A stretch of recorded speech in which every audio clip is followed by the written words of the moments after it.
Savior, Bible-based non-denominational ministry. पौलुस कह रहे हैं कि 3 बार अपनी परेशानी की विनती मैंने प्रभु से की। 3 बार कहा प्रभु ये तकलीफ मेरे जीवन से दूर हो जाए, पर नहीं हुई। आज अगर हमारे जीवन में कोई तकलीफ है, परेशानी है, बीमारी है, प्रॉब्लम्स हैं, दूर हो न हो, उसका अनुग्रह बहुत है, उसका अनुग्रह बहुत है। आर्थिक परेशानी है, ठीक है, पैसा आता है, नहीं आता, प्रभु कहते हैं मेरा अनुग्रह बहुत है। मैं कहता हूं तेरा अनुग्रह मेरे पास बहुत है। बीमारी है, परेशानी है, चंगाई नहीं आती है, प्रॉब्लम्स है, कोई बात नहीं। यीशु मसीह कहता है कि मेरा अनुग्रह तेरे लिए बहुत है। आमीन। मेरे जीवन में, मेरे परिवार के जीवन में, मसीह विश्वासियों के परिवारों के जीवन में परमेश्वर प्रभु यीशु मसीह का अनुग्रह बहुत है। यही बहुत है, ये सब कुछ यही है, सब कुछ यही है। यहां पर पौलुस कह रहे हैं कि बहुत है। यहां लिखा है कि मेरा अनुग्रह तेरे लिए बहुत है, क्योंकि मेरी सामर्थ्य निर्बलता में, यहां लिखा है मेरी सामर्थ्य निर्बलता में सिद्ध होती है। आमीन। जब मैं निर्बल होता हूं तभी मैं बलवान होता हूं। जब कोई परेशानी आती है तभी मेरा विश्वास परखा जाता है। जब कोई तकलीफ आती है जब मैं आनंदित होता हूं, क्योंकि मेरे जीवन में धीरज कार्य करता है। जब कोई तकलीफ आती है तो बहुतों के जहाज डूब जाते हैं, पौलुस कहते हैं कि बहुतों के विश्वास रूपी जहाज डूब गए, लेकिन जो उस परेशानी को अपने जीवन में ले लेते हैं, उसके अनुग्रह के साथ उनके जीवन बदल जाते हैं और उनकी निर्बलताएं उनके लिए प्रबलता में बदल जाती है। ये निर्बलताएं, ये दुर्बलताएं, ये दरिद्रता, ये बीमारियां, ये परेशानियां आपके और मेरे जीवन में इसलिए आती है क्योंकि हम उसमें क्या हो जाए, प्रबल। यहां लिखा है जब मैं निर्बल होता हूं तभी तो बलवान होता हूं। जब मैं निर्बल होता हूं तभी तो मैं बलवान होता हूं। तो हो सकता है कि हमारे जीवन में बहुत सारी परेशानियां हों। मेरे प्यारे भाई बहनों, आप जानते हैं वचन दो धारी तलवार होता है। आज ये वचन आपके जीवन में भी कार्य कर रहा है। आमीन। मेरे जीवन में भी यह कार्य कर रहा है। और आज का विषय, जैसा कि मैंने आपको थंबनेल में बताया था कि अनुग्रह क्या है, अनुग्रह क्या होता है। दूसरा कुरिन्थियों, और मैं चाहूंगा मेरे प्यारे भाई बहनों, जब आप लोग इस रविवार की आराधना में हमारे साथ जुड़ा करिए, तो मैं जानता हूं कि आप में से बहुत सारे भाई बहन बाइबल लेके बैठते हैं, तो आप लोग ऐसे ही हमारे साथ जुड़ा करिए जैसे आप चर्च में या कलीसिया में संगति करते हैं। अपना जो बाइबल है, जो अपना हथियार है, वो साथ लेके जाते हैं, तो अपने साथ बाइबल को रखा करिए। चाहूंगा दूसरा कुरिन्थियों का 12वां अध्याय, एक बार फिर से रिपीट करना चाहूंगा, दूसरा कुरिन्थियों 12वां अध्याय 7वें वचन से लेकर के 10वें वचन तक बुलंद आवाज में भावना पढ़ दीजिए। इसलिए कि मैं प्रकाशनों की बहुतायत से भूल न जाऊं, मेरे शरीर में एक कांटा चुभाया गया और शैतान का एक दूत कि मुझे घूंसे मारे ताकि मैं भूल न जाऊं। इसके विषय में मैंने प्रभु से 3 बार विनती की कि मुझसे ये दूर हो जाए, पर उसने मुझसे कहा मेरा अनुग्रह तेरे लिए बहुत है, क्योंकि मेरी सामर्थ्य निर्बलता में सिद्ध होती है। हालेलुया। इसलिए मैं बड़े आनंद से अपनी निर्बलताओं पर घमंड करूंगा कि मसीह की सामर्थ्य मुझ पर छाया करती रहे। Yes, hallelujah. परमेश्वर अपने वचन को पढ़े और सुने जाने पर आशीष दे। मेरे प्यारे बहनों, यहाँ पर जो मेन वचन पौलुस के द्वारा कहा गया है, हम देखते हैं 9वें वचन में। यहाँ पर पौलुस कहते हैं कि उसने मुझसे कहा, किसने? प्रभु यीशु मसीह ने पौलुस से कहा कि मेरा अनुग्रह तेरे लिए बहुत है। मेरे प्यारे भाई बहनों, जब हम इसको ऊपर से 7वें वचन से अभी हमने पढ़ा है, जब हम इसे ऊपर से पढ़ते हैं तो यहाँ पर हम देखते हैं कि पौलुस 3 साल से किसी परेशानी में थे। पौलुस 3 साल से किसी परेशानी में थे। यहाँ पर पौलुस कहते हैं कि इस विषय में मैंने प्रभु से 3 बार विनती की कि वो मुझसे ये दूर हो जाए। मेरे प्यारे बहनों, स्कॉलर्स ये कहते हैं कि स्कॉलर्स का ये मानना है कि जो पौलुस थे उन्हें शायद आंखों में कोई तकलीफ थी, क्योंकि पत्रियों को पढ़ने से हमें ये पता चलता है कि उन्हें आंखों में कोई प्रॉब्लम थी, उन्हें 3 साल से ये प्रॉब्लम थी। और यहाँ पर पौलुस कह रहे कि 3 बार मैंने यीशु से प्रार्थना की, मैंने 3 बार यीशु से प्रार्थना की कि ये तकलीफ, ये परेशानी, ये फिजिकल प्रॉब्लम मेरे जीवन से दूर हो जाए। 3 बार मैंने 3 बार प्रार्थना की, लेकिन तीनों बार प्रभु यीशु मसीह ने मुझसे क्या कहा? यहाँ पौलुस कह रहे प्रभु यीशु मसीह ने मुझसे कहा कि तेरे लिए, यहां लिखा है मेरा अनुग्रह तेरे लिए बहुत, मेरा अनुग्रह ही तेरे लिए बहुत है। यानी कि पौलुस की ये प्रार्थना नहीं सुनी गई, पौलुस की ये प्रार्थना नहीं सुनी गई। ये विषय अलग है कि क्या हुआ है इसके विषय में कभी हम और संदेश बनाएंगे। आज मेरा जो विषय है वो अनुग्रह है। यहां पर पौलुस को चंगाई नहीं मिल रही है, पौलुस को यहां पर उसकी तकलीफ दूर नहीं हो रही है, और पौलुस को एक जवाब मिल रहा है, पौलुस को ये जवाब मिल रहा है कि मेरा अनुग्रह तेरे लिए बहुत है, काफी है, बहुत है, बिल्कुल, और इसके अलावा तुझे किसी चीज की जरूरत नहीं है। क्या मेरे प्यारे भाई बहनों, हमें केवल अनुग्रह की ही जरूरत है, क्या हमें किसी जरूरत नहीं? यहां प्रभु यीशु मसीह कह रहे हैं कि मेरा अनुग्रह तेरे लिए काफी है, ये बिल्कुल तेरे लिए पूरा सफिशिएंट है, it is sufficient for you, इसके अलावा तुम्हें किसी और चीज की जरूरत नहीं है। पौलुस तीन बार कह रहे हैं कि मैंने प्रभु से कहा, यहां पौलुस कह रहे हैं कि इसके विषय में मैंने प्रभु से 3 बार विनती की कि मुझसे ये दूर हो जाए, ये रोग मुझसे दूर हो जाए, ये तकलीफ मुझसे दूर हो जाए। लेकिन प्रभु ने मुझसे कहा कि मैं तेरी तकलीफ दूर नहीं कर रहा हूं, क्योंकि ये तकलीफ मेरी नजर में कुछ भी नहीं है, ये तकलीफ मेरी नजर में कुछ भी नहीं है। मेरा अनुग्रह तेरे लिए काफी है, सफिशिएंट है। जो अनुग्रह मैंने तुझ पे किया है वो बड़ी चीज है, ये जो तू कह रहा है ये बड़ी चीज नहीं।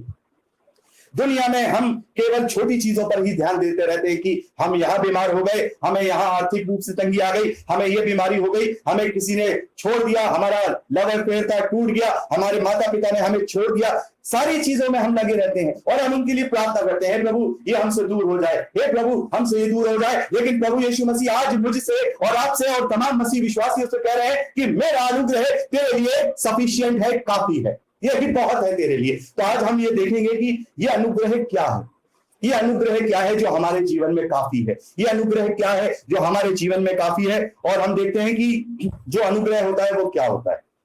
पहले तो हम ये बात करेंगे कि अनुग्रह होता क्या है, क्या होता है अनुग्रह, बताओ मुझे अनुग्रह क्या होता है। आप बताएंगे कोई अनुग्रह क्या होता है? What is the mean of अनुग्रह? अनुग्रह क्या है? What is the mean of grace? Grace क्या है? उर्दू में फजल कहते हैं, फजल क्या है? अनुग्रह क्या है? आशीष is different thing, blessing is different thing. अनुग्रह क्या है? बताइए अनुग्रह, what is the mean of grace? परमेश्वर का प्रेम इज डिफरेंट थिंग, प्रेम is different thing. What is the grace? What is the grace? Grace, blessing and love is different thing. Grace, आशीष और अनुग्रह और प्रेम, ये तीनों अलग चीज है। और हम देखते हैं कि हम जब पास्टर्स को, आपने कई बार देखा होगा अपनी अपनी कलीसियाओं में, जब लास्ट में इस बात के लिए पूरी कलीसिया को आशीषित करते हैं कि अब हमारे परमेश्वर का यीशु मसीह का अनुग्रह और पवित्र आत्मा की सहभागिता अब से लेकर सदा तक तुम्हारे साथ हो, तो अनुग्रह is different thing. What is that? क्या है अनुग्रह? चलिए अनुग्रह क्या है? सबसे पहले तो बेसिक डेफिनेशन जो अनुग्रह की है वो मैं आपको बताना चाहूंगा। इंग्लिश में ग्रेस, उर्दू में फजल, हिंदी में अनुग्रह। अनुग्रह वो होता है परमेश्वर जो हमें देता है, जो चीज हमें देता है, हम जब उसके योग्य नहीं होते, हम उसे डिजर्व नहीं करते, हम उसके लायक नहीं होते, जब वो परमेश्वर हमें दे देता है, दैट्स मीन इज अनुग्रह।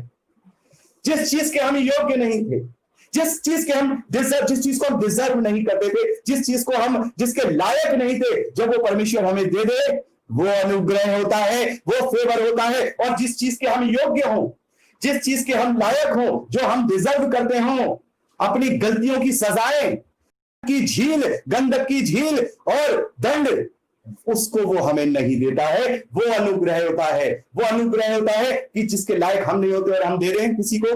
मान लीजिए कोई किसी के लायक नहीं है, और एक एग्जांपल ले लीजिए, किसी ने केवल 12th पास किया है और मैं उसे मैनेजमेंट में मैनेजर बना दूं, दैट्स मीन इज ग्रेस। ये मेरा अनुग्रह उस पर हो गया कि वो उसके लायक नहीं था, वो 12वीं पास है, वो 12वीं पास है, उसको तो कोई क्लर्क की नौकरी भी नहीं मिलती, मैंने उसे मैनेजर बना दिया। मैनेजमेंट का एमबीए वाले को जो पोस्ट मिलती है, जो पोस्ट एमबीए वाले को मिलती है, वो पोस्ट मैंने उसे दे दी, दैट्स मीन अनुग्रह। ये अनुग्रह की डेफिनेशन है कि जिसके योग्य हम नहीं है वो हमें दे दिया है, वो उसने हमें दे दिया है। अनुग्रह पुराने नियम में भी हम देखते हैं। अभी हम इसके विषय में आगे बात करेंगे कि अनुग्रह जो हमें मिला है वो अनुग्रह क्या है, क्या अनुग्रह हमें मिला है जो हम जिसके लायक नहीं थे वो हमें मिला है। पुराने नियम में हम बहुत सारी जगहों पे देखते हैं, जब से आदम को परमेश्वर ने आदम की वाटिका में रखा है और उसके बाद बाहर निकाला है, परमेश्वर ने मनुष्यों को छोड़ा नहीं है, परमेश्वर ने मनुष्यों को छोड़ा नहीं है, त्याग नहीं है। और उसने अपने अनुग्रह की दृष्टि, इस शब्द पे बड़ा ध्यान दीजिएगा, आगे जब हम अभी बढ़ेंगे तो उस पर ध्यान दीजिएगा। एक होता है अनुग्रह और एक होता है अनुग्रह की दृष्टि। एक होता है अनुग्रह की दृष्टि, एक होता है अनुग्रह। अनुग्रह की दृष्टि क्या होती है कि भाई मैं तेरे साथ हूं, चिंता मत कर यार, तू मैं तुझे मैनेजर तो नहीं बना सकता, लेकिन हाँ तेरी तनख्वाह बढ़ा दे रहा हूं और तुझे एक अच्छी पोस्ट दे रहा हूं, इट्स मीन अनुग्रह की दृष्टि, और उसे मैंने मैनेजर बना दिया, इट्स मीन अनुग्रह मैंने कर दिया। तो पुराने नियम में हम देखते हैं कि परमेश्वर ने कभी भी मनुष्यों का साथ नहीं छोड़ा है।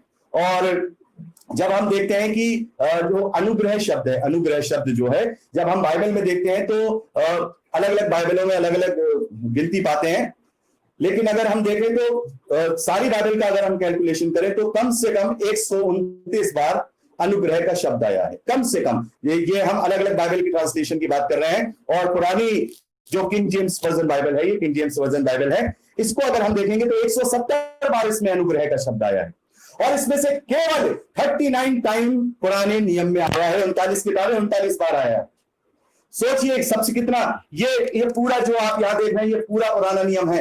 ये यहां से अगर हम देखें तो ये पुराना नियम है, इतना मोटा, और ये पतला, इतना पतला नया नियम है, ये इतना मोटा पुराना नियम है। यहां पर हम देख रहे हैं इस पुराने नियम के अंदर केवल 39 बार अनुग्रह का शब्द आया है, और वो भी अनुग्रह की दृष्टि के साथ आया है। और बाकी अगर हम किंग जेम्स वर्जन बाइबल को पढ़ते हैं तो बाकी के 141 बार नए नियम में आया है, क्योंकि अनुग्रह का मोल मसीह विश्वासी जानते हैं, अनुग्रह का मोल मसीह विश्वासी जानते हैं, ग्रेस का मोल मसीह विश्वासी जानते हैं कि अनुग्रह आखिर होता क्या है। तो हम बात करें तो पुराने नियम में ही परमेश्वर ने अनुग्रह की दृष्टि मनुष्यों पर रखी है, अनुग्रह की दृष्टि मनुष्यों पर रखी है। और मैं चाहूंगा कि उत्पत्ति की पुस्तक book of Genesis chapter 3 verse 21, उत्पत्ति की पुस्तक उसका 3वां अध्याय 21वां वचन बुलंद आवाज कीजिए, और आप में से जिन जिन भाई बहनों के पास बाइबल हो वो भी निकाल करके पढ़ सकते हैं। और यहोवा परमेश्वर ने आदम और उसकी पत्नी के लिए चमड़े के अंगरखे बनाकर उनको पहना दिए। यस। फिर यहोवा परमेश्वर ने कहा, मनुष्य भले बुरे का ज्ञान नहीं, इसको नहीं, बस खाली 27 को पढ़ना है, वो 21 को पढ़ना है। जाइए, हाँ, यहाँ 21वें वचन में लिखा है, और यहोवा परमेश्वर ने आदम और उसकी पत्नी के लिए चमड़े के अंगरखे यानी कि चमड़े के वस्त्र बनाकर उन्हें पहना दिए। कब पहना दिए? जब आदम ने कहा मैं छिप गया हूं। परमेश्वर ने क्यों? क्योंकि मैं नंगा हूं। आदम क्या है? वहां नंगा है, और आदम ने परमेश्वर का विरोध किया। केवल एक ही हुक्म का व्यवस्था परमेश्वर ने उससे दी थी, एक ही आज्ञा की व्यवस्था परमेश्वर ने आदम को दी थी कि तू इस वृक्ष का फल न खाना, यदि तू उसे खाएगा तो अवश्य मर जाएगा। तो यहां पर हम देखते हैं कि परमेश्वर के विरोध में आदम और हव्वा ने कार्य किया है, और वो नंगे हैं। परमेश्वर ने उनका नंगापन ढांप दिया। वहां पर उसने चमड़े के अंगरखे बनाए, और स्कॉलर्स कहते हैं एक मेमने का बलिदान चढ़ाया गया, उसके वस्त्र उस चमड़े से बनाए गए। यानी कि पहला बलिदान परमेश्वर ने मनुष्यों के लिए किया, बलिदान किया, और वो अनुग्रह दिया। यहां अनुग्रह लिखा नहीं है, लेकिन ये इसके योग्य नहीं थे। आदम और हव्वा इसके योग्य नहीं थे कि परमेश्वर उनको अंगरखे बना के दे, लेकिन परमेश्वर उन्हें नंगा नहीं देखना चाहता था। ये नहीं चाहता था कि वो अपने आप को नंगा महसूस करें, क्योंकि नंगा होना क्या होता है बाइबल के अनुसार? ये कपड़े उतार के वो नेकेड वाला नंगा नहीं। बाइबल के अनुसार नंगा क्या होता है? बाइबल के अनुसार नंगा क्या होता है? आदम और हव्वा पहले नंगे थे, लेकिन उन्हें नंगेपन का एहसास नहीं था। नंगेपन का एहसास नहीं, तो वो वैसे ही रहते थे। लेकिन जैसी पाप किया उन्हें नंगेपन का एहसास हो गया। तो बाइबल के अनुसार नंगापन क्या है? निकालिए, दूसरा कुरिन्थियों 5वां अध्याय, आप भी निकाल सकते हैं। दूसरा कुरिन्थियों 5वां अध्याय 2 और 3 वचन पढ़ते हैं, हमें पता चल जाता है कि नंगापन क्या होता है। दूसरा कुरिन्थियों 5वां अध्याय 2 और 3 वचन बुलंद आवाज में पढ़ दीजिए। इसमें तो हम कराते और बड़ी लालसा रखते हैं कि अपने स्वर्गीय घर को पहन ले, कि इसके पहनने से हम नंगे ना पाए जाए। इसके पहनने से हम नंगे ना पाए जाए। क्या इसको पहनने से हम नंगे पाए जा रहे हैं? यहाँ स्वर्गीय देह की बात हो रही है मेरे प्यारे भाई बहनों। यहाँ पे पौलुस कह रहे हैं कि अगर हम ऊपर से देखेंगे कि कब तक हम इस डेरा सरीखे घर में रहेंगे जो गिराया जाएगा, यानी कि इस नाशवान शरीर में रहेंगे, हम स्वर्गीय शरीर को धारण करेंगे, तब हम नंगे ना होंगे। क्यों नहीं होंगे? स्वर्गीय शरीर कब मिलेगा? जब मिलेगा जब हम पूरी रीति से परमेश्वर के ग्रहण योग्य बने हुए प्रभु यीशु मसीह पर विश्वास करके परमेश्वर की धार्मिकता बन जाएंगे। पाप से हमारा छुटकारा हो जाएगा, यानी कि नंगापन, इट्स मीन सिन, पाप नंगापन होता है। नंगापन क्या होता है? पाप। जो पाप करता है उसके मन में नंगापन होता है। जो पाप करता है उसके मन में नंगापन होता है। जैसा मैं आपको बताना चाहता हूं, एक माँ है, एक बेटा है। जब माँ अपने बेटे को दूध पिलाती है तो उसकी मेंटेलिटी क्या होती है, उसकी मेंटेलिटी क्या होती है? उस बच्चे की मेंटेलिटी कुछ नहीं होती, उसके मन में कोई पाप नहीं होता, कोई पाप नहीं होता। एक माँ अपने बेटे को दूध पिला रही है, अपने स्तन से दूध पिला रही है, और यही बात जब अगर बड़े लोग के लिए सोच लिया जाए तो वो पाप बन जाती है। क्यों? क्योंकि वहां मेंटेलिटी पाप वाली आ जाती है।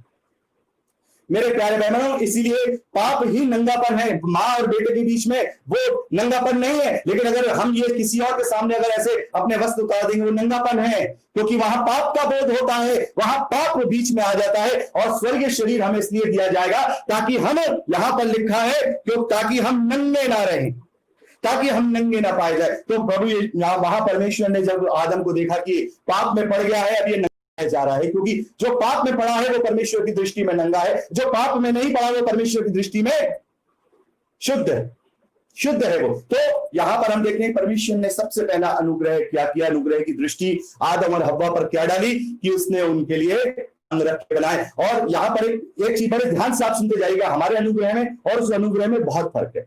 वो अनुग्रह ऐसे नहीं मिलता था, उसके लिए करना पड़ता था, उसके लिए कुछ करना पड़ता था।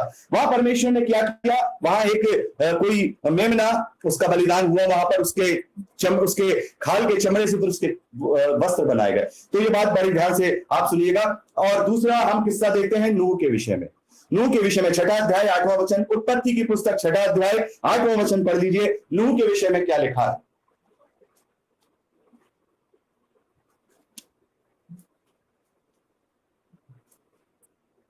उत्पत्ति 6वां अध्याय 8वां वचन, उत्पत्ति 6वां अध्याय 8वां वचन। मेरे प्यारे भाई बहनों, आप में से ऐसा पढ़िए। परंतु यहोवा के अनुग्रह की दृष्टि नूह पर बनी रही। परंतु यहोवा के अनुग्रह की दृष्टि नूह पर बनी रही। परंतु यहोवा के अनुग्रह की दृष्टि नूह पर बनी रही। नूह की कहानी हम सब जानते हैं मेरे प्यारे भाई बहनों। हम देखते हैं कि उस वक्त धरती पर बहुत ज्यादा पाप बढ़ गया था, और परमेश्वर ने नूह और उसके परिवार को छोड़ सब प्राणियों को, सब मनुष्यों को जल प्रलय में नष्ट कर दिया था। यानी कि परमेश्वर के अनुग्रह की दृष्टि नूह पर पड़ी, अनुग्रह की दृष्टि नूह पर पड़ी, और नूह उस जल प्रलय से बच गया। लेकिन उस जल प्रलय से बचने के लिए नूह को क्या करना पड़ा? उस जल प्रलय से बचने के लिए नूह को क्या करना पड़ा? बताइए, क्यों नूह को क्या करना पड़ा उस जल प्रलय से बचने के लिए? बस नाव बनानी पड़ी। इतनी बड़ी नाव, मेहनत करनी पड़ी, हथौड़े चलाने पड़े, कील ठोकनी पड़ी, लकड़ी काटनी पड़ी, बच्चे भी लग गए होंगे साथ में, 2 बेटे भी इसके। इतनी बड़ी नाव बनाना जिसमें 2-2 जोड़े सबके आ रहे हैं, दुनिया के इतने सारे जानवर पक्षी सब उसमें हैं। कितनी बड़ी नाव है, उसका हम डायमेंशन देख सकते हैं पवित्र शास्त्र में, उत्पत्ति की पुस्तक में हम देख सकते हैं। इतनी बड़ी नाव बना रहा है, कितनी मेहनत करी होगी उसने। उस अनुग्रह को पाने के लिए उसे क्या हुआ? उस अनुग्रह को पाने के लिए नूह को मेहनत करनी पड़ी। ऐसे नहीं मिल गया। अनुग्रह की दृष्टि है परमेश्वर की, अनुग्रह की दृष्टि है कि मैं तुझे बचाऊंगा। ये अनुग्रह की दृष्टि है, नॉट अनुग्रह। इट इज नॉट ग्रेस, ये केवल दृष्टि है अनुग्रह की। वो ये है कि नूह तू जाकर के नाव बना ले। नाव बना लेगा तो अगर नूह नाव नहीं बनाता तो क्या होता? बताइए, अगर नूह नाव नहीं बनाता तो वो भी मर जाता। उसने जहाज बनाया, उसने आर्क बनाया, इसलिए वो बचा। उसको अपना अनुग्रह प्राप्त करने के लिए क्या करना पड़ा? जहाज बनाना पड़ा, मेहनत करनी पड़ी, यानी कि कुछ कार्य करना पड़ा। आगे हम देखते हैं कि इसी के विषय में हम मूसा के विषय में देखते हैं। मूसा के लिए भी मैं चाहूंगा निर्गमन की पुस्तक, बुक ऑफ एक्सोडस, निर्गमन की पुस्तक उसका 33वां अध्याय निकाल लीजिए। निर्गमन की पुस्तक उसका 33वां अध्याय। चलिए, मूसा से पहले हम इब्राहिम की बात कर लेते हैं। इब्राहिम के ऊपर भी परमेश्वर की अनुग्रह की दृष्टि थी। परमेश्वर ने इब्राहिम, इसहाक और याकूब के साथ भी क्या किया? ये मैं ओवरऑल तरीके से बता दे रहा हूं। इब्राहिम के साथ, याकूब के साथ, यूसुफ के साथ परमेश्वर की दृष्टि थी, अपने अनुग्रह की दृष्टि थी। और इब्राहिम को यह अनुग्रह पाने के लिए उसके वंश को क्या करना पड़ा? इब्राहिम को उस अनुग्रह को प्राप्त करने के लिए क्या करना पड़ा? हाँ, विश्वास उसकी धार्मिकता गिना गया, ये बात पक्की है, इब्रानियों की पत्री में ये बात लिखी है। लेकिन उसे क्या करना पड़ा? उसे अपने आप को सिद्ध करना पड़ा। पहली चीज से उसने अपने बेटे को बलि चढ़ाने के लिए वो ले गया परमेश्वर की आज्ञा के अनुसार। और दूसरी चीज ये करना पड़ा कि परमेश्वर ने आज्ञा दिया कि तुम्हें खतना कराना पड़ेगा। और खतना नहीं कराओगे तो वो वंश में भागी नहीं होगा। यानी कि इजराइल के वंश को और इब्राहिम के वंश को खत्म कराना आवश्यक है। तो वो अनुग्रह की दृष्टि कैसे उन पर पड़ी, उसकी भी एक क्या थी, एक शारीरिक मांग थी कि तुम्हें खतना कराना पड़ेगा। और मूसा के विषय में निर्गमन 33 निकाल लिया, निर्गमन 33 उसका 12वां वचन, 13वां वचन और 17वां वचन तीनों एक साथ पढ़ दीजिए। 12वां, 13वां, 17वां, निर्गमन की पुस्तक उसका 33वां अध्याय। मूसा ने यहोवा से कहा, सुन, तू मुझसे कहता है इन लोगों को ले चल, परंतु ये नहीं बताता कि तू मेरे संग किसको भेजेगा। तो भी तूने कहा है, तेरा नाम मेरे चित्त में बसा है और तुझ पर मेरे अनुग्रह की दृष्टि है। तुझ पर मेरे अनुग्रह की दृष्टि है। मेरे प्यारे बहनों, हम देखते हैं कि पुराने नियम में अनुग्रह की दृष्टि है। नूह पर परमेश्वर की अनुग्रह की दृष्टि है, मूसा पर अनुग्रह की दृष्टि है। और 13वां वचन, और अब यदि मुझ पर तेरे अनुग्रह की दृष्टि हो तो मुझे अपनी गति समझा दे, जिससे जब मैं तेरा ज्ञान पाऊं तब तेरे अनुग्रह की दृष्टि मुझ पर बनी रहे। फिर ये भी ध्यान रख कि ये जाति तेरी प्रजा है। यस, यहाँ पर आपने देखा 3 बार अनुग्रह आया है 12वें और 13वें वचन में, लेकिन अनुग्रह अकेला नहीं आया है, अनुग्रह की दृष्टि यहाँ पर लिखा है। 17वें वचन के पढ़िए। यहोवा ने मूसा से कहा, मैं ये काम भी जिसकी चर्चा तूने की है करूंगा, क्योंकि मेरे अनुग्रह की दृष्टि तुझ पर है। प्यारे बहनों, इस अनुग्रह को पाने के लिए मूसा को क्या करना पड़ा, इस अनुग्रह को पाने के लिए मूसा को क्या करना पड़ा, व्यवस्था को पालन करना पड़ा। हम देखते हैं कि मूसा को परमेश्वर मारने पर था। 24वें अध्याय में हम पढ़ते हैं मूसा को परमेश्वर मारने पर था, लेकिन क्या हुआ, सिपोरा जो उसकी पत्नी थी, उसने अपने बेटे की खिड़ली का खतना करके उसके पांवों में उस खाल को फेंक दिया, यानी कि उसने परमेश्वर की विधि को पूरा नहीं किया था। तो यहां पर लिखा है कि मूसा पर परमेश्वर की अनुग्रह की दृष्टि थी, लेकिन उसकी डिमांड थी कि व्यवस्था को पूरा करना है।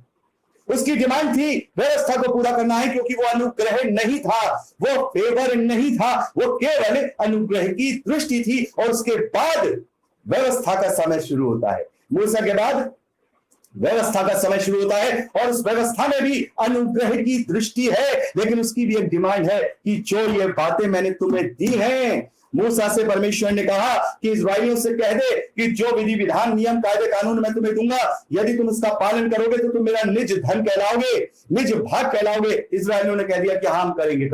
परमेश्वर ने फिर सिनै पर्वत पर व्यवस्था को उतार दिया।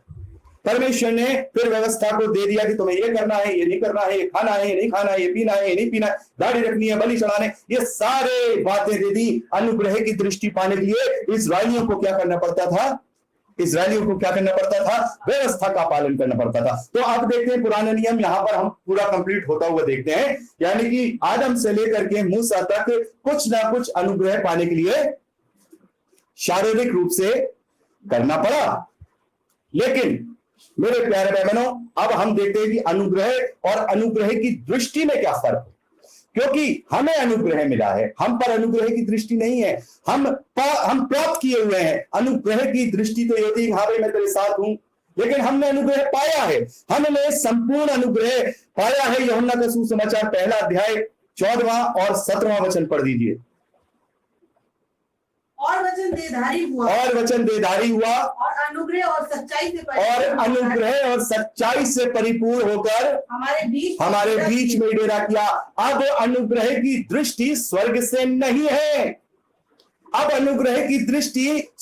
नहीं है, बल्कि उस अनुग्रह को स्वयं यहाँ पर हालेलुया, उस अनुग्रह को हमारे बीच में भेज दिया। वो हमारे बीच में अब डेरा कर रहा है। उसने उस देह के साथ उस अनुग्रह को सच्चाई से और अनुग्रह से परिपूर्ण होकर के भेज दिया। तो यहां पर हम क्या देखते हैं कि अनुग्रह की दृष्टि नहीं है, हमें अनुग्रह मिला है। और अनुग्रह अब सीधा स्वर्ग से नहीं देख रहा, अनुग्रह सीधा यहां पर आ गया है। स्वर्ग से उतरी रोटी सीधा यहां पर आ गया है।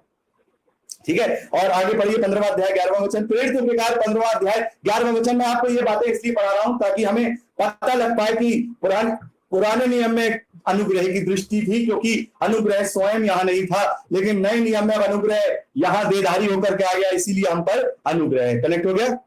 चलिए पढ़िए 15वां अध्याय प्रेरितों का कार्य 11वां वचन। हाँ, हमारा ये निश्चय है हाँ, हमारा ये निश्चय है कि जिस रीति से वे प्रभु यीशु के अनुग्रह से उद्धार पाएंगे, जिस रीति से वो यीशु मसीह के अनुग्रह से उद्धार पाएंगे, उसी रीति से हम भी पाएंगे। उसी रीति से हम भी पाएंगे। तो यहाँ पर क्या है? प्रभु यीशु मसीह के अनुग्रह। हमें प्रभु यीशु मसीह के रूप में अनुग्रह मिला। हमें प्रभु यीशु मसीह के रूप में अनुग्रह मिला है। इसी का 11वां अध्याय 23वां वचन और पढ़ दीजिए प्रेरितों के कार्य का 11वां अध्याय 23वां वचन। वो वहां पहुंचकर और परमेश्वर के अनुग्रह को देखकर आनंदित हुआ। परमेश्वर के अनुग्रह को देखकर, परमेश्वर के अनुग्रह की दृष्टि को नहीं, परमेश्वर के अनुग्रह को देख करके आनंदित हुआ। मेरे प्यारे बहनों, हमें संपूर्ण अनुग्रह मिला है।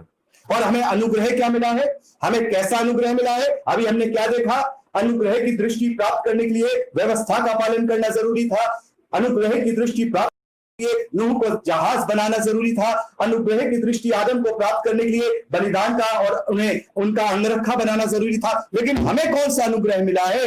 मेरे प्यारे बहनों, ये उत्तम अनुग्रह है, संपूर्ण अनुग्रह है। रोमियो की पत्री 30वां अध्याय 21वें वचन से लेकर 24वें वचन तक आप पढ़ दीजिए। रोमियो की पत्री 30वां अध्याय 21वें वचन से लेकर 24वें वचन तक। परंतु अब व्यवस्था से अलग परमेश्वर की वह धार्मिकता प्रकट हुई है, जिसकी गवाही व्यवस्था और भविष्यद्वक्ता देते हैं, अर्थात परमेश्वर की वो धार्मिकता जो यीशु मसीह पर विश्वास करने से सब परमेश्वर की वो धार्मिकता, यहाँ पर लिखा है कि परमेश्वर की वो धार्मिकता जो यीशु मसीह पर विश्वास करने से विश्वास करने वालों के लिए, क्योंकि कुछ भेद नहीं।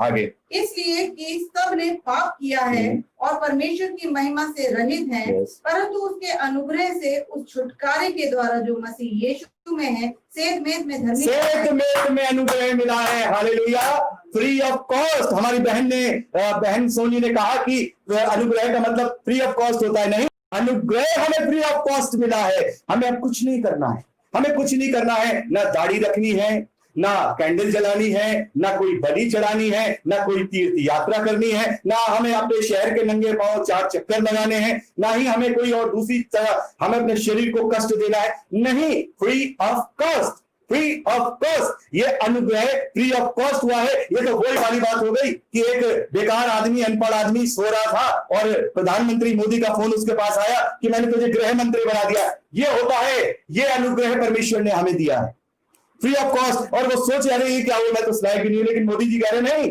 तुझे तो मैंने गृह मंत्री बना दिया। वो कह रहे मैं अनपढ़, मैं तो कुछ भी नहीं जानता। तो वो उसका अनुग्रह है। ऐसा ही अनुग्रह परमेश्वर ने हमसे किया कि हमें कुछ नहीं करना है, हमें केवल विश्वास करना है, विश्वास करना है, विश्वास करना है। प्रभु यीशु मसीह पर विश्वास करना है और अपने जीवन को प्रभु यीशु मसीह में बदल देना। ये अनुग्रह है। और ये अनुग्रह क्या है? अनुग्रह क्या है? अभी हम रोमियो की पत्री 4वां अध्याय 4वें वचन से लेकर 8वें वचन तक पढ़ दीजिए। काम करने वाले की मजदूरी देना दान नहीं, परंतु हक समझा जाता है। काम करने वाले को मजदूरी देना दान नहीं। मान लीजिए हमारे घर में कोई काम करता है, कोई मजदूर आकर के हमारे घर में बिल्डिंग बनाने का, दीवार बनाने का कोई काम करता है, तो वो हम उससे जब पैसा देते हैं तो वो उसका दान नहीं होता कि हम उसे दान नहीं दे रहे हैं, फ्री में नहीं दे रहे हैं। उसको हम उसका हक दे रहे हैं क्योंकि उसने वो काम किया है, उसने वो काम किया है, उसका वो हक है, उसकी वो मजदूरी है, उसके लिए दान नहीं है। आगे लिखा है, परंतु जो काम नहीं करता वरन भक्तिहीन के धर्मी ठहराने वाले पर विश्वास करता है, उसका विश्वास उसके लिए धार्मिकता गिना जाता है। जिसे परमेश्वर बिना कर्मों के धर्मी ठहराता है, उसे दाऊद भी हालेलुया, हालेलुया। यहाँ पर व्यवस्था का पालन करके वो लोग अपने लिए परमेश्वर की दृष्टि कमा रहे हैं, परमेश्वर के अनुग्रह की दृष्टि कमा रहे हैं और वो उनका हक भी बन जाता है। लेकिन हमने तो कुछ भी पालन नहीं करना और हमें अनुग्रह मिल गया, हमें अनुग्रह मिल गया, विश्वास के द्वारा हमें अनुग्रह मिल गया। और उन लोगों को दाऊद भी धन्य कहता है जिनको परमेश्वर ने बिना कर्मों के ठहराया है, मसीह विश्वासियों को बिना कर्मों के धर्मी ठहराया है। हालेलुया। जब ये बातें होती है मेरा रोम रोमांचित हो जाता है, मैं आनंदित हो जाता हूं, मैं खुश हो जाता हूं कि परमेश्वर तूने मुझे क्या दिया है और मैं किन चीजों में पड़ा हूं कि मेरे पास ये नहीं है, मेरे पास ये नहीं है, मेरा ये रोग है, मेरी ये बीमारी है, मैं इन्हीं चीजों में पड़ा। ये तो मुझे मालूम ही नहीं कि मुझे मिल क्या गया है, मुझे मिला क्या है, मुझे मिला क्या है अनुग्रह में। अनुग्रह तो हम समझ गए कि अनुग्रह क्या होता है, अनुग्रह में हमें अब मिला क्या है। हम समझ गए कि हम संपूर्ण अनुग्रह को प्राप्त किए हैं, वो भी फ्री ऑफ कॉस्ट। कोई दाम नहीं चुकाया हमने, परमेश्वर प्रभु यीशु मसीह ने दाम चुकाया, ठीक ठाक है, दाम उसने चुकाया है। लेकिन वो अनुग्रह है क्या? वो अनुग्रह है क्या? वो अनुग्रह हम पाते हैं 2 कुरिन्थियों 5वां अध्याय 21वें वचन में। जो पाप से अज्ञात था, जो पाप था, बड़े ध्यान से सुनिएगा कि हमने क्या अनुग्रह पाया है। जो पाप से अज्ञात था उसी को उसने हमारे लिए पाप उसी को, यानी कि जो पाप से अज्ञात था, यानी कि प्रभु यीशु मसीह पाप से अज्ञात था, और उसी को यानी कि प्रभु यीशु मसीह को उसने यानी परमेश्वर ने पाप ठहरा दिया ताकि हम उसमें हो, ताकि उसमें यानी यीशु मसीह में होकर परमेश्वर की धार्मिकता, क्या बन जाऊं? परमेश्वर की धार्मिकता। हालेलुया, हालेलुया, परमेश्वर की धार्मिकता, परमेश्वर के गुण, परमेश्वर की धार्मिकता। अरे हमारी आपकी फरीसी सदूकियों की धार्मिकता क्या? क्या परमेश्वर की धार्मिकता। हालेलुया, हमें क्या मिला अनुग्रह में? हमें क्या मिला? अब हम परमेश्वर की धार्मिकता बन गए, हम परमेश्वर की धार्मिकता बन गए। हमने ये पाया है, और जब हमने फ्री ऑफ कॉस्ट परमेश्वर की धार्मिकता को प्राप्त कर लिया, और परमेश्वर की धार्मिकता को प्राप्त करने का मतलब परमेश्वर की सहभागिता को प्राप्त कर लिया। सहभागिता का मतलब मैं समझाना चाहूंगा, उसके साथ रहने का, जिसके साथ जो रहता है उससे सहभागिता की जाती है। और हम प्रकाशित वाक्य में पढ़ते हैं कि परमेश्वर का डेरा मनुष्यों के बीच में होगा, और वो उनके सब आंसू पोंछ डालेगा। वहां ना दुख होगा, ना तकलीफ होगी, ना पीड़ा होगी, ना मृत्यु होगी। Hallelujah, hallelujah. मेरे प्यारे भाई बहनों, हमने वो धार्मिकता पाई है। आज के पाप, पिछले पाप, अगले पाप, फ्यूचर के पाप, इधर के पाप, उधर के पाप, तो हम देखते हैं कि हमने अनुग्रह पाया है, पाया है, और उस अनुग्रह में हमने क्या पाया है? परमेश्वर की धार्मिकता को परमेश्वर की धार्मिकता को पाया है। हम परमेश्वर की धार्मिकता बन जाते हैं। हम में है खूबी, हम में है लियाकत, हम इसे डिजर्व करते हैं? नहीं करते हैं, हम इसको डिजर्व नहीं करते। हम गलतियों का पुतला है। आज के पाप, पिछले पाप, फ्यूचर के पाप, सब पापों को प्रभु यीशु मसीह में हमें छुटकारा मिला है। रोमियो की पत्री उसका 5वां अध्याय 2 वचन, 17वां वचन और 20वां वचन पढ़ दीजिए। रोमियो की पत्री उसका 5वां अध्याय 2 वचन, 17वां वचन और 20वां वचन पढ़ दीजिए। जिसके द्वारा विश्वास के कारण उस अनुग्रह तक जिसमें हम बने हैं हमारी पहुंच भी हुई है, और परमेश्वर की महिमा की आशा पर घमंड करें। यस, उसके विश्वास करने के द्वारा उस अनुग्रह तक पहुंच हुई है। 17वां अध्याय 17वां वचन।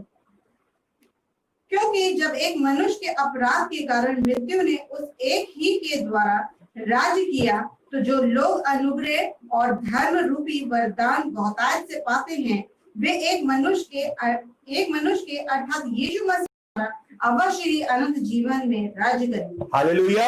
एक मनुष्य यानी आदम के द्वारा उन्होंने अपने जीवन में, मैंने और आपने पाप को पाया, और एक ही मनुष्य के द्वारा हमने जो स्वयं अनुग्रह है, अनुग्रह को पाया। और अनुग्रह में हमने क्या पाया?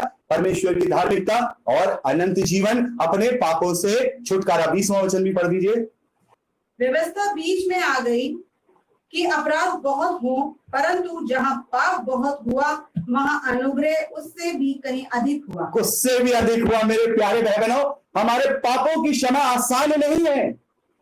जहां पाप अधिक हुआ तो अनुग्रह भी अधिक हुआ, जहां पाप अधिक हुआ अनुग्रह भी अधिक हुआ, और इतना अनुग्रह हुआ कि अनुग्रह देदारी होकर के आ गया। तो मेरे प्यारे बहनों, अनुग्रह क्या है? जिसके हम योग्य नहीं, जिसे हम डिजर्व नहीं करते, वो हमें मिल जाना। और ये अनुग्रह हमें फ्री ऑफ कॉस्ट सेंट मेट में मिला है, केवल हमें विश्वास के द्वारा मिला है। हमें इसके लिए कुछ नहीं करना। और ये अनुग्रह क्या है? कि हम परमेश्वर की धार्मिकता बन जाते हैं, अनंत जीवन को पाते हैं, उद्धार को पाते हैं, सैल्वेशन को पाते हैं, पापों से एक ही बार के छुटकारे को पाते हैं, परमेश्वर की सहभागिता को पाते हैं। अनंत जीवन में हम परमेश्वर के साथ रहेंगे। मेरे प्यारे भाई बहनों, हम क्या सोचते हैं? हम क्या सोचते हैं? मैं चाहूंगा 2 कुरिन्थियों 12वां अध्याय आप निकाल लीजिए। हम क्या सोचते हैं? अनुग्रह क्यों ऐसे ही कह दिया प्रभु यीशु मसीह ने पौलुस से कि मेरा अनुग्रह तेरे लिए काफी है? क्योंकि वो जानता है कि अनुग्रह जो तुम्हें मिला है ये सबसे कीमती चीज है। ये फेवर तुम इस लायक नहीं थे। अरे तुम पड़े हुए कीचड़ में थे, मैंने तुम्हें निकाल के नहला धुला करके अपने लहू से साफ कर दिया। कीचड़ में थे तुम, इस लायक थे नहीं, तुमसे लोग घृणा करने वाले थे। परमेश्वर पापियों से घृणा करता है, लिखा है साहब, परमेश्वर पापियों से घृणा करता है। वो घृणा करने वाली चीज से तुम, और उसने क्या किया? अपने लहू से शुद्ध करके उसकी ही धार्मिकता बना दिया कि लो अब परमेश्वर कह रहे मैंने तो ऐसा प्रेम कर दिया, तुमसे अपना इकलौता पुत्र दे दिया, इससे बढ़कर और क्या चाहिए?